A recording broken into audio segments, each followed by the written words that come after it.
ನಶಾಮುಕ್ತ ಯುವ ಅಭಿಯಾನದ ಉದ್ದೇಶಿಸಿ ನರೇಂದ್ರ ಮೋದಿ ಅವರು ಮಾತನಾಡಿದ್ದಾರೆ. ವರ್ಚುವಲ್ ಮೂಲಕ ಪ್ರಧಾನಿ ನರೇಂದ್ರ ಮೋದಿ ಅವರು ಭಾಗಿಯಾಗಿದ್ದಾರೆ. ನಶಾಮುಕ್ತ ಯುವ ಅಭಿಯಾನ ಉದ್ದೇಶಿಸಿ ನಮೋ ಮಾತನಾಡಿರ್ತಕ್ಕಂಥದ್ದು ವರ್ಚುವಲ್ ಮೂಲಕ ದೇಶದ ಪ್ರಧಾನಮಂತ್ರಿ ನರೇಂದ್ರ ಮೋದಿ ಅವರು ಭಾಗಿಯಾಗಿ ಮಾತನಾಡಿದ್ದಾರೆ. ಶುಭ ಸಂಕಲ್ಪ ಅಭಿಯಾನಕ್ಕೆ ಯುವಕರು ಮುಂದೆ ಬನ್ನಿ ಅಂತ ಹೇಳಿ ಅವರು ಹೇಳ್ತಾ ಇದ್ದಾರೆ. ಈ ಸೂಪರ್ ಸಂಕಲ್ಪಕ್ಕಾಗಿ ಸೈನಿಕರಿಗೆ ಅಭಿನಂದಿಸುವೆ ಹಾಗಂತೇಳಿ ನರೇಂದ್ರ ಮೋದಿ ಅವರು ಹೇಳ್ತಾ ಇದ್ದಾರೆ. ಈ ಚಳುವಳಿಯ ಹೆಸರು ಸಂಕಲ್ಪವನ್ನು ಸ್ಪಷ್ಟವಾಗಿ ಹೇಳುತ್ತದೆ. ದೇಶದ ಯುವಕರು ಡ್ರಗ್ಸ್ನಿಂದ ದೂರ ಇರಬೇಕು. ಈ ಅಭಿಯಾನ ಕುಟುಂಬ ಮತ್ತು ರಾಷ್ಟ್ರಕ್ಕೆ ಸಂಬಂಧಿಸಿದೆ ಅಂತ ಹೇಳಿ ನರೇಂದ್ರ ಮೋದಿ ಅವರು ವರ್ಚುವಲ್ ಮೂಲಕ ಜಾಯಿನ್ ಆಗಿ ಜಾಗೃತವನ್ನು ಮೂಡಿಸಿದ್ದಾರೆ.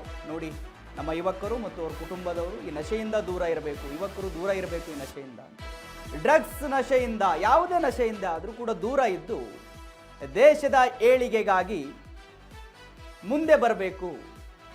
ಒಳ್ಳೆಯ ವಿಚಾರಗಳನ್ನು ವಿಚಾರ ಮಾಡಬೇಕು. ಒಕ್ಕೂಟ ರಾಷ್ಟ್ರ ಕಟ್ಟುವುದರಲ್ಲಿ ವಿಚಾರ ಮಾಡಬೇಕು. ಮುಂದೆ ಬರಬೇಕು ಯುವಕರು ಅಂತ ಹೇಳಿ ನರೇಂದ್ರ ಮೋದಿ ಅವರು ವರ್ಚುವಲ್ ಮೂಲಕ ಜಾಯಿನ್ ಆಗಿ ಎಲ್ಲರಿಗೂ ಒಂದು ಸಂದೇಶವನ್ನು ಕೊಟ್ಟಿದ್ದಾರೆ. मुझे विश्वास है हमारे देश का युवा नशे से मुक्त रहकर अपनी युवा ऊर्जा को न केवल संरक्षित करेगा बल्कि विकसित भारत के संकल्पों को भी आगे बढ़ाएगा. और जब मैं आज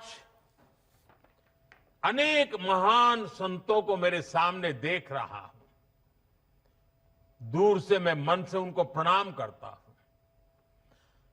मैं इन सभी सामाजिक संस्थाएं, आध्यात्मिक संस्थाएं, आध्यात्मिक गुरुजन, आपका देश के कोने कोने में संगठन है, आपके युवा साथी डिवोटीज हैं. आने वाले 100 दिन में हर एक संगठन एक सप्ताह अपने जिम्मे ले सकता है. पूरा सप्ताह पूरे देश में वो संगठन नेतृत्व करे, बाकी सब शक्तियां उसके साथ जुड़े और रविवार को बहुत बड़ा कार्यक्रम करे. दूसरे सप्ताह दूसरा संगठन, दूसरी शक्ति सप्ताह भर प्रयोग करे, कार्यक्रम करे जगह, और रविवार को बड़ा कार्यक्रम करे.